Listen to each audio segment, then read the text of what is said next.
ओम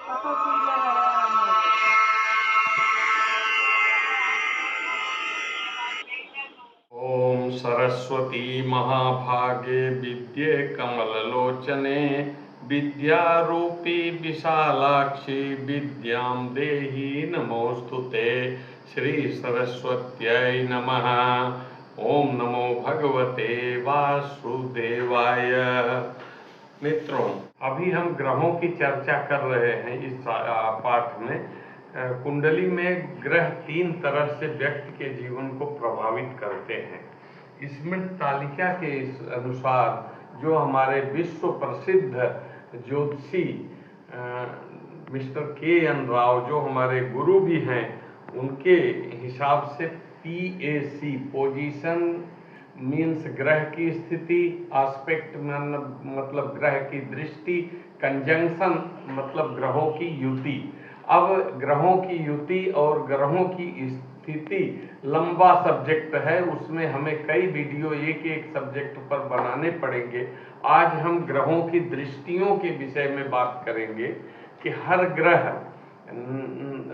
राहु केतु को छोड़कर सूर्य, चंद्रमा, मंगल, बुध, गुरु, शुक्र और शनि, ये सातों ग्रह उनकी एक 7वीं दृष्टि तो सबकी कॉमन होती है। इसके अलावा मंगल की 2 विशिष्ट, 7वें के अलावा 2 विशिष्ट दृष्टियां होती हैं, और इसी तरह गुरु की भी 3 दृष्टियां होती हैं।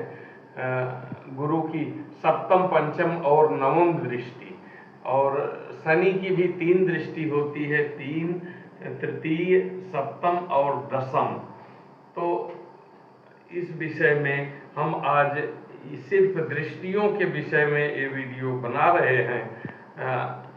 ग्रह जहाँ पर भी स्थित है, जैसे सूर्य जहाँ स्थित है वहाँ से 7वें भाव को देखता है, तो अपना अच्छा बुरा प्रभाव जो है वो 7वें भाव को पर भी डालता है। वहाँ स्थित ग्रह को, भाव को, राशि पर अपना प्रभाव डालता है। उसी तरह चंद्रमा की भी 7म दृष्टि होती है, और जहाँ स्थित है वहाँ से ठीक 7वें भाव, वहाँ से 180 डिग्री पर उसकी दृष्टि होती है, जो कि वहाँ अच्छे बुरे प्रभाव अपने डालते हैं। अगर शुभ ग्रह शुभ स्थिति में है तो शुभ दृष्टि डालेगा, अशुभ स्थिति में है तो दृष्टि भी अशुभ हो जाती है।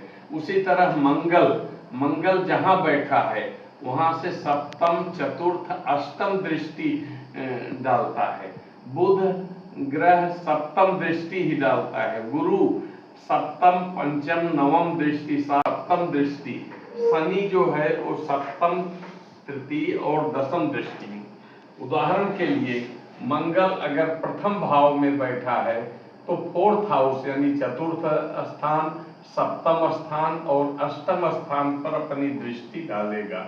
उसी तरह गुरु अगर प्रथम भाव में स्थित है तो 5वें हाउस को मतलब 5म भाव को, 7वें भाव को और 9वें भाव पर अपनी दृष्टि डालेगा।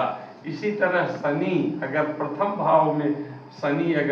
भाव में बैठा है तो उसकी तीसरी दृष्टि, 7वीं दृष्टि और 10वीं दृष्टि, यानी तीसरे भाव पर उसकी दृष्टि पड़ेगी, 7वीं पर पड़ेगी और 10वीं पर पड़ेगी, और तीनों पर अपने अच्छे बुरे प्रभाव डालेगा। तो कुंडली विश्लेषण के लिए हमें ये सब चीजें अवश्य जानना चाहिए कि ग्रह जहाँ बैठा है उसी के समान फल, अच्छा या बुरा, वो अपने से 7वीं भाव को तो डालता ही है। 7वें भाव स्थित ग्रह पर डालता है, उसको कंट्रोल भी करता है। लेकिन 3 ग्रह ऐसे हैं, मंगल, गुरु और शनि, जिनको 3 दृष्टियां हैं। बाकी सभी चारों ग्रह को एक दृष्टि होती है। जैसे मान लो उदाहरण के लिए सूर्य अगर प्रथम भाव में बैठा है तो 1, 2, 3, 4, 5, 6, 7वीं दृष्टि। उसी तरह चंद्रमा मान लीजिए प्रथम भाव में बैठा है तो 1, 2, 3, 4, 5, 6, 7, 7वीं दृष्टि डाला। बुध अगर प्रथम भाव में बैठा है तो 1 2 3 4 5 6 7 सातवीं दृष्टि डाला। उसी तरह शुक्र अगर प्रथम भाव में बैठा है तो 1 2 3 4 5 6 7 सातवीं दृष्टि डाल दिया। लेकिन 3 ग्रह ऐसे हैं, मंगल जहां स्थित है, मान लीजिए कि प्रथम भाव में मंगल बैठा है तो 1 2 3 4 चौथे स्थान पर दृष्टि डालता है, 5 6 फिर 7वें स्थान पर दृष्टि डालता है, फिर 8वें स्थान पर डालता है, तो 4 7 8 पर उसकी दृष्टि पड़ती है। उसी तरह गुरु की शुभ दृष्टि अगर 5वें स्थान पर, अगर एक प्रथम भाव में बैठा है, लग्न में बैठा है, तो 5वें स्थान पर 1 2 3 4 5 6वां 7वें स्थान पर और 9वें स्थान पर उसकी दृष्टि पड़ती है, जिससे शुभ अशुभ परिणाम देते रहता है।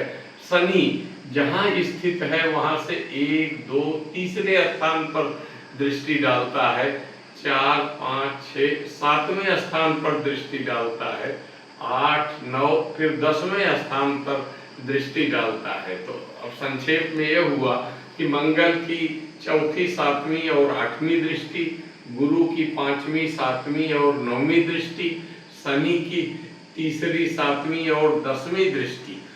तो और जबकि सूर्य चंद्रमा बुध और शुक्र इनकी 7वीं दृष्टि ही होती है, ठीक सामने जहां बैठे हैं वहां से ठीक सामने, मतलब 180 डिग्री पर उनकी दृष्टि पड़ती है। ये कुंडली विश्लेषण में बहुत इम्पोर्टेंट चीज है। लोग क्या करते हैं कि कुंडली में ग्रहों की स्थिति युति सब देख लेते हैं, लेकिन दृष्टि को इग्नोर करते हैं, जो अच्छा नहीं है।